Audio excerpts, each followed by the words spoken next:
Welcome back to Studious.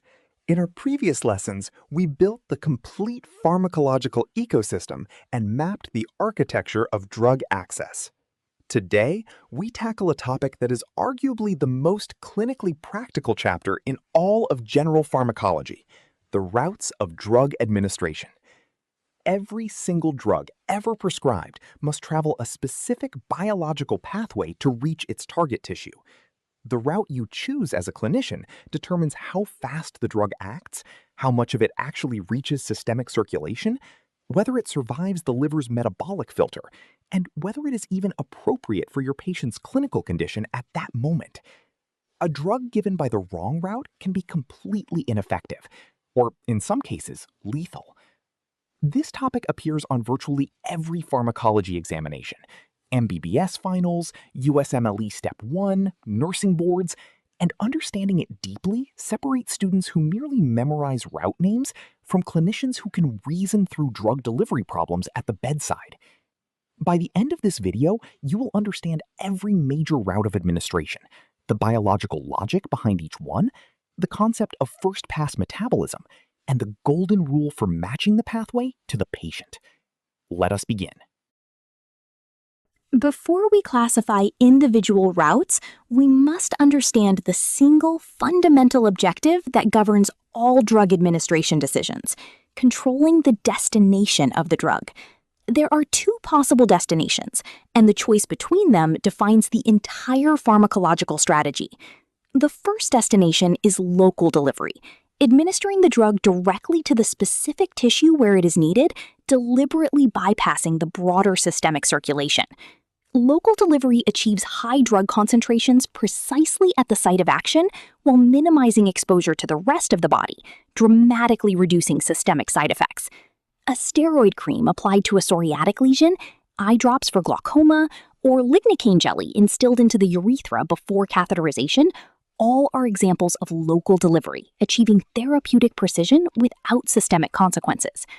The second destination is systemic delivery, deliberately introducing the drug into the bloodstream so that it can be carried to every tissue in the body via the circulatory system.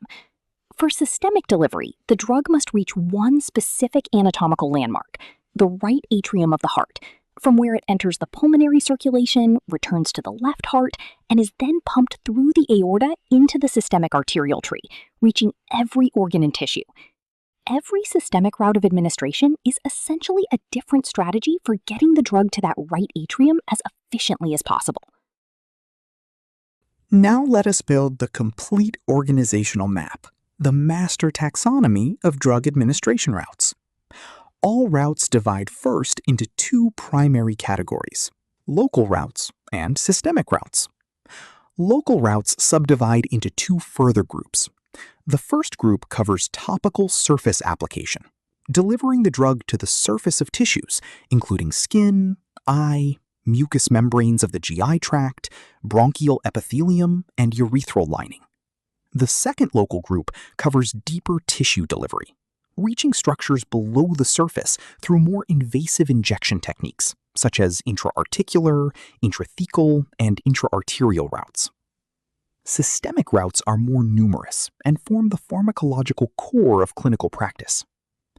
They include the oral route, swallowing tablets, capsules, or liquids, the sublingual and buccal routes, placing drugs under the tongue or against the cheek, the rectal route, suppositories and enemas, the transdermal or cutaneous route, skin patches delivering drugs through the dermis, the inhalation route, vapors and nebulized particles absorbed through the pulmonary alveoli, and the nasal route, liquid sprays absorbed through the highly vascular nasal mucosa. Parenteral routes, intravenous, intramuscular, and subcutaneous injections, will be covered in the next dedicated video. Together, these routes represent the complete biological delivery network through which all pharmacotherapy operates. The topical surface application routes deliver drugs directly to accessible tissue surfaces, achieving localized therapeutic concentrations without systemic absorption. Let us walk through each surface systematically. The skin is the most obvious topical surface. Topical corticosteroids, betamethasone, hydrocortisone, clobetasol, are applied directly to inflammatory skin conditions, including localized infections, psoriasis, and lichen planus. By remaining in the dermal and epidermal layers, they achieve potent anti-inflammatory effects while avoiding the systemic side effects of oral steroids, adrenal suppression, hyperglycemia, and osteoporosis. The eye, ocular topical route, delivers drugs directly to the anterior chamber structures.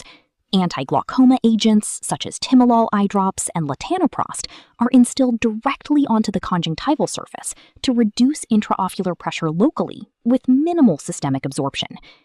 The GI mucosal route is pharmacologically fascinating. Drugs like sucralfate and oral vancomycin are swallowed intentionally, but are specifically formulated to be non-absorbable. They coat and protect the gastrointestinal mucosa, treating conditions like peptic ulcers and Clostridioides difficile colitis without ever entering the bloodstream. The bronchi receive salbutamol aerosols targeted directly to the airway smooth muscle epithelium, producing bronchodilation exactly where it is needed in asthma. And the urethra receives lignocaine jelly, instilled before Foley catheter insertion, to anesthetize the urethral mucosa locally, preventing the pain and vasovagal responses associated with catheterization. When the therapeutic target lies not on a surface, but deep within body tissues, inside a joint cavity, within the spinal fluid compartment, or within the arterial territory of a tumor, we require specialized injection-based local routes that penetrate far beyond surface application. The first is the intra-articular route, direct injection of drug into a joint space. Corticosteroids, such as methylprednisolone acetate or triamcinolone, are injected into inflamed joints in conditions like rheumatoid arthritis, osteoarthritis, and acute gout flares. By delivering the anti-inflammatory agent directly into the synovial space, extremely high local concentrations are achieved, while avoiding the systemic effects of prolonged oral steroid therapy. Repeated intra-articular steroid injections more than 3 to 4 times per year, however, can damage cartilage, a critical clinical caution. The second route is intrathecal administration, injection directly into the subarachnoid space via lumbar puncture, placing the drug within the cerebrospinal fluid compartment. This route is used when the target is the central nervous system, but the drug cannot cross the blood-brain barrier when given systemically. Intrathecal anesthetic agents, bupivacaine for spinal anesthesia, and intrathecal aminoglycosides for CNS infections, exploit this route to bypass the blood-brain barrier entirely. The third is the intra-arterial route, injection directly into an artery supplying a specific organ or tumor. Anti-cancer chemotherapy delivered via hepatic artery infusion achieves maximum tumor concentrations before systemic venous dilution occurs. Radiocontrast angiography dyes are also delivered intra-arterially.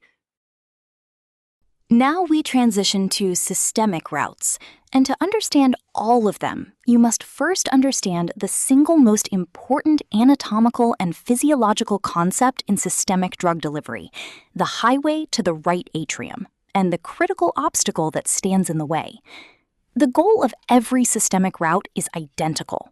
Deliver the drug to the right atrium of the heart, from where it enters the pulmonary circulation, returns to the left heart, and is distributed throughout the entire body via the aorta and superior and inferior vena cava.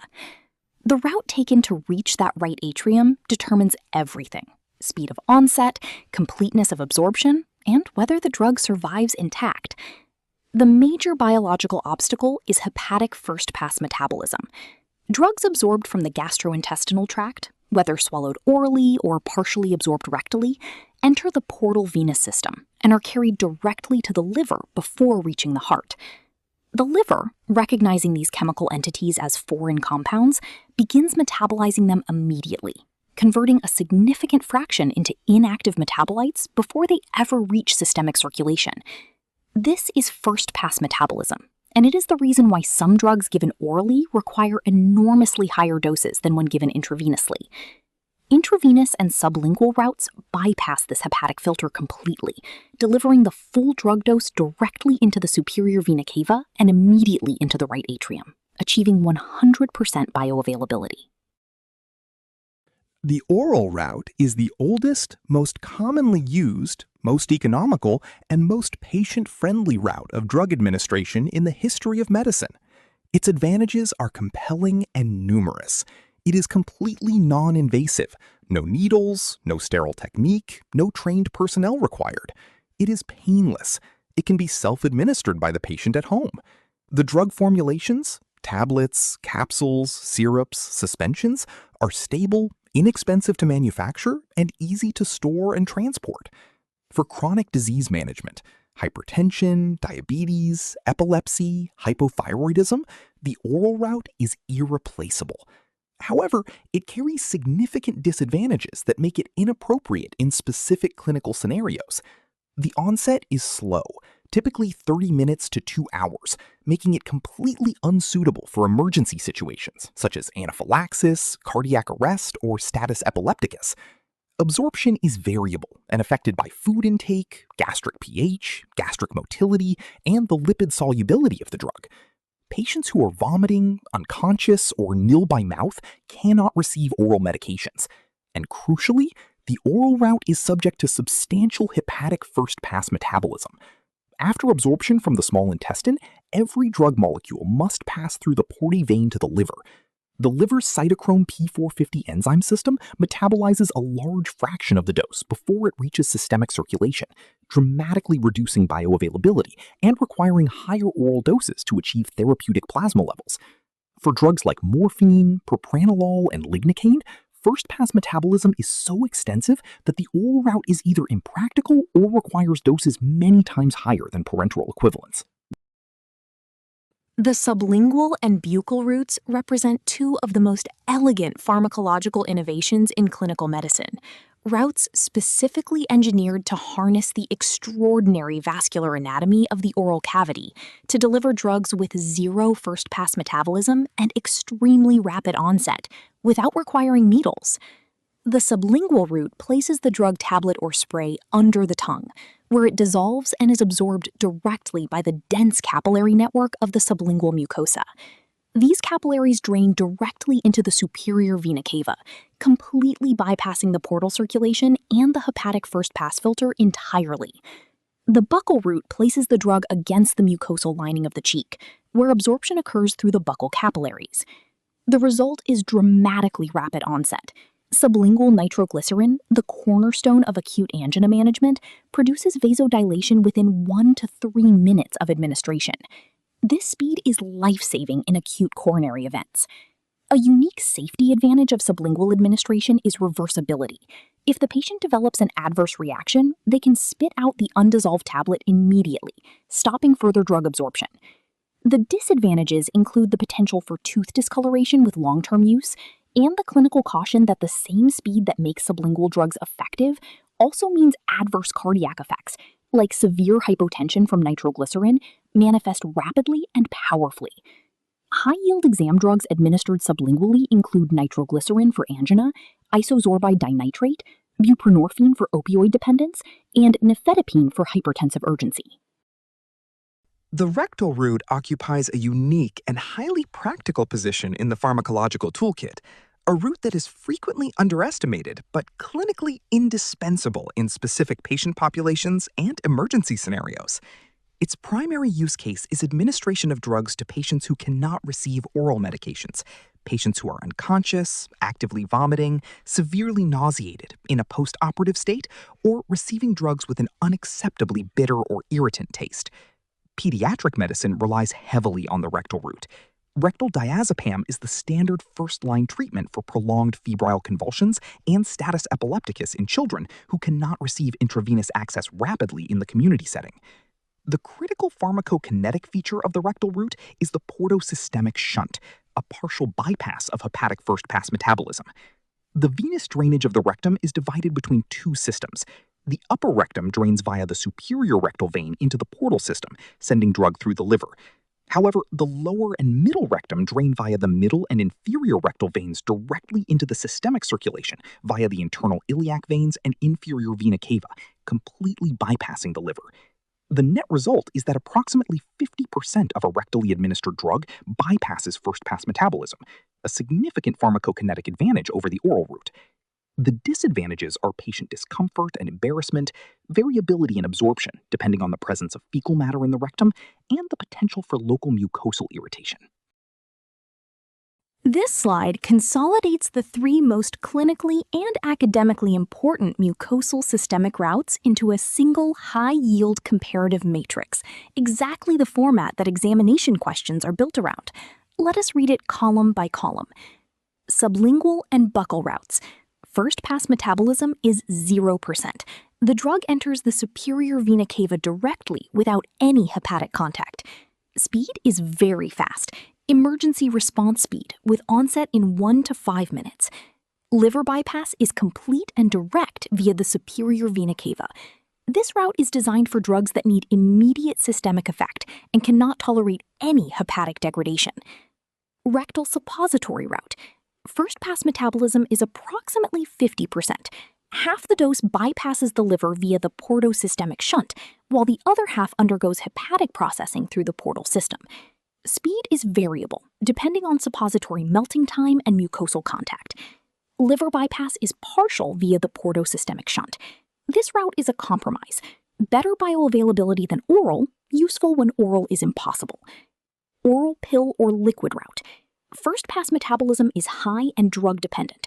For some drugs like propranolol, over 90% of the oral dose is metabolized before reaching systemic circulation. Speed is slow, 30 minutes to 2 hours for peak effect. There is zero liver bypass. The entire dose passes through the hepatic filter. This route prioritizes convenience and safety over speed and bioavailability. Memorizing this matrix will answer a significant percentage of pharmacokinetics questions on your examinations. The transdermal route represents a sophisticated pharmaceutical engineering achievement, a drug delivery system specifically designed to solve the two most significant problems of oral pharmacotherapy: first-pass metabolism and fluctuating plasma drug concentrations. Transdermal drug delivery works by adhering a specially engineered patch to the skin surface, typically the upper arm, chest, abdomen, or back, and allowing the drug to diffuse slowly and continuously through the skin into the underlying dermal capillary bed, achieving steady systemic absorption over hours to days. The anatomy of a transdermal patch consists of 4 precisely engineered layers. Layer 1 is the outer backing film, an impermeable protective layer that prevents the drug from evaporating into the environment and protects it from environmental degradation. Layer 2 is the drug reservoir, a thin compartment, typically 0.2 to 0.4 millimeters thick, containing the active pharmaceutical compound in a gel or matrix formulation. Layer 3 is the critical micropore membrane, the rate-controlling element of the entire system. It contains microscopic pores of precisely calibrated size that allow drug molecules to diffuse through at a fixed, predetermined rate, regardless of skin condition or blood flow variation. Layer 4 is the adhesive layer, securing the patch to the skin surface and maintaining intimate contact for transdermal diffusion.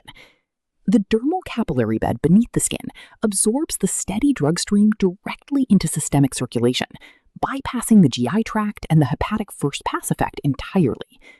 Classic transdermal drugs include nitroglycerin patches, fentanyl patches for chronic pain, nicotine patches, estrogen patches for hormone replacement therapy, and scopolamine patches for motion sickness. The inhalation route exploits one of the most remarkable anatomical features of the human body as a drug delivery platform: the massive absorptive surface area of the pulmonary alveoli. The two lungs together contain approximately 300 million alveoli, providing a total gas exchange surface area of approximately 70 square meters, roughly the size of a tennis court, all perfused by a dense capillary network carrying the entire cardiac output. When drug vapors or nebulized microdroplets are inhaled, they are drawn deep into the alveolar spaces, where the ultra-thin alveolar capillary membrane, just 0.2 micrometers thick, allows rapid bidirectional diffusion. Drugs absorbed here enter the pulmonary veins, travel to the left heart, and are distributed systemically within seconds. The speed of onset by inhalation rivals intravenous administration for lipid-soluble compounds. The clinical advantages are compelling. Onset is extremely rapid. Inhaled general anesthetic agents like sevoflurane and isoflurane produce unconsciousness within 1 to 2 minutes. Dosing is highly controllable. Removing the anesthetic mask causes the patient to exhale the drug, stopping further absorption almost instantaneously. This makes inhalational anesthesia uniquely titratable and reversible. For lung-targeted delivery, such as salbutamol in asthma and ipratropium in COPD, inhalation achieves high local bronchial concentrations with minimal systemic exposure. The primary disadvantage is that irritant vapors cannot be used. They trigger bronchospasm and airway inflammation, which is counterproductive and dangerous. High-yield exam drugs include inhaled general anesthetic agents, inhaled insulin, salbutamol and formoterol for asthma, and tiotropium for COPD management. The nasal route is perhaps the most pharmacologically sophisticated of all the non-parenteral systemic routes, a delivery pathway that achieves not one, but 2 simultaneous bypasses that no other non-invasive route can match. The mechanism involves applying liquid drug sprays directly to the nasal mucosa, the highly vascular mucosal lining of the nasal cavity. It is critical to distinguish this from the inhalation route. Nasal administration involves surface contact with the nasal mucosa, not deep pulmonary inhalation of vapors into the alveoli. These are anatomically and mechanically distinct routes. The first bypass achieved by the nasal route is zero first-pass metabolism. Absorbed drug enters the systemic circulation via the nasal mucosal veins without passing through the portal system or the liver. This makes nasal delivery pharmacokinetically equivalent to intravenous administration in terms of bioavailability. The second bypass, and this is what makes the nasal route uniquely powerful, is direct access to the brain bypassing the blood-brain barrier. The olfactory nerves that innervate the nasal mucosa pass through the cribriform plate of the ethmoid bone and connect directly to the olfactory bulbs of the brain. Lipid-soluble drug molecules can travel along these neural pathways, or through nasal mucosal vessels that communicate directly with cerebral vasculature, reaching the brain and cerebral spinal fluid at concentrations higher than systemic administration achieves. High-yield exam drugs administered nasally include desmopressin for diabetes insipidus and nocturnal enuresis, GnRH agonists like naforelin, calcitonin for osteoporosis, and fentanyl for breakthrough pain management.